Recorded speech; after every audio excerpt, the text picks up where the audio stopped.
Hello， 大家好，我是峰哥。我现在所在地呢是桑吉巴尔，在桑吉巴尔附近呢，就是那个地方有一个非常有名的龟岛啊。这个龟呢，也是目前上全世界就是体型最大的一个品种之一啊。我今天呢就会在这个岸边租一个船，然后过去带你们去欣赏一下龟岛。我们找了这个船啊，跟那个船家把那个价格说好。我一下来，我感觉这个船它就斜了啊。OK， 保持这个平衡啊。这两个哥们儿学的这个中文挺厉害的啊。船程一共15分钟啊，我们现在抵达了监狱岛。兄弟们，我上岸了。这小子带着一个猴子啊。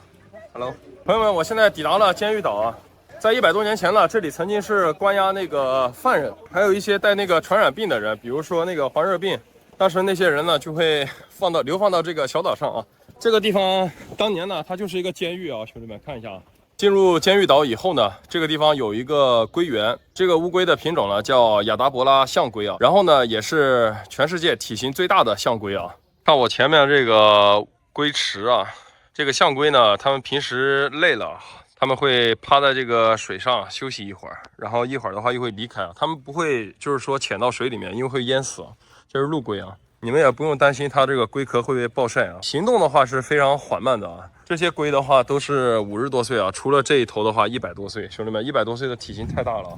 这有个100岁的，兄弟们看一下，100岁老人啊，100 year 这有一头受伤的这个象龟啊。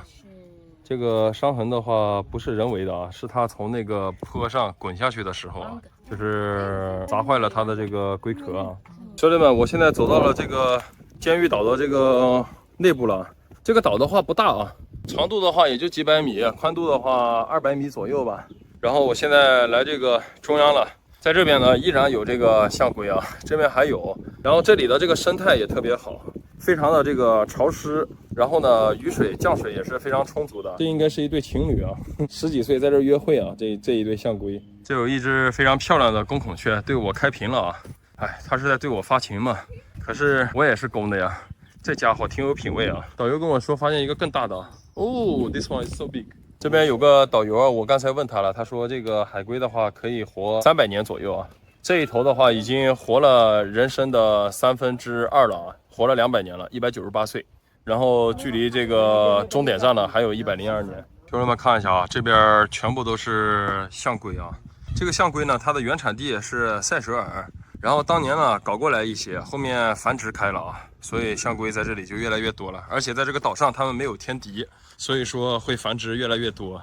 现在的话来这里看象龟的话，门票也不便宜啊，大概是需要40块钱人民币左右啊。象龟的话，它们的主要植物呢就是蔬菜啊，蔬菜水果，一些这个绿植啊。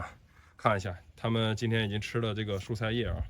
每天吃的这个食物也是非常多啊。这里以前是关押那个犯人，还有那个传染病的那些人。现在的话，这里反而成了这个动物的天堂了。那么在参观完这个象龟之后呢，我们会带大家去前面参观一下这个监狱啊，就是以前的这个监狱在这个岛上到底长什么样子，看看有没有和大家想象的那种监狱一样啊。那我们接着出发。兄弟们看一下，以前这个监狱现在被改造了啊，这里以前关押犯人的啊。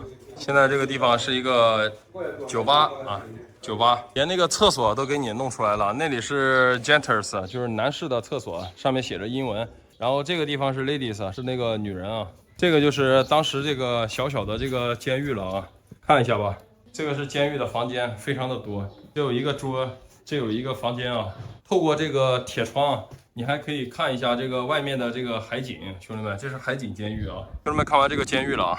你不能觉得它这个有海景就怎么的好了。其实这个岛上的这个非常的潮湿，非常的闷热啊，长时间待在这个监狱里面还是非常的难受的。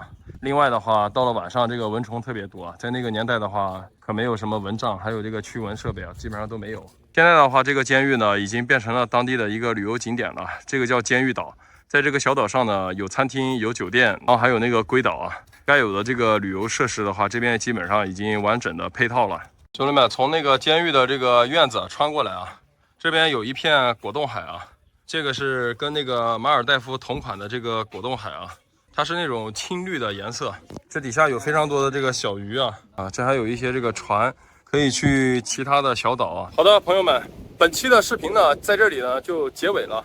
这里是坦桑尼亚桑吉巴尔岛旁边的监狱岛啊，也就是平时大家常说的龟岛啊。